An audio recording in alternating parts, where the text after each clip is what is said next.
இன்றைய தின வார்த்தை உபாகமம் 31:8.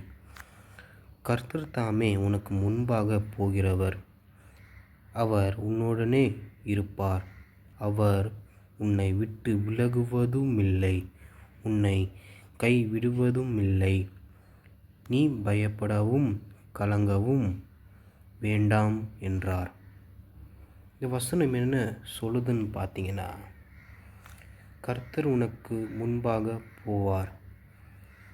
இன்றைய இந்த வார்த்தையை கேட்டுக்கொண்டு இருக்க உங்களுக்கு கர்த்தர் என்ன சொல்ல விரும்புகிறார் என்றால், உங்கள் வாழ்க்கையில் உங்களை லீட் பண்ணி தேவன் போகிறார். இரண்டாவது, அவர் உன்னுடனே இருப்பார். தேவன் உங்களை லீட் பண்ணி போகிறது மட்டும் இல்லாமல் அவர் உங்களுடனே இருப்பார்.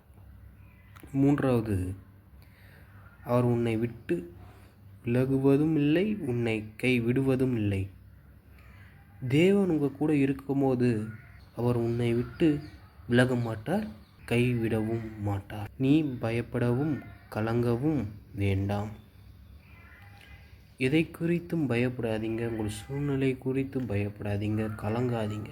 ஒருவேளை இன்றைக்கு ஏதோ ஒரு பயத்தோடு கலக்கத்தோடு இருக்கிறீர்களா? உங்கள் வாழ்க்கையில் குறித்து ஒரு கவலை இருக்கா? உங்கள் கெரியரை குறித்து ஒரு கலக்கம் இருக்கா? உங்களுக்கான வசனம் என்னன்னு பார்த்தீங்கன்னா, உபாகமம் 31:8. கர்த்தர் தாமே இந்த வார்த்தையை ஆசீர்வதிப்பாராக. ஆமேன்.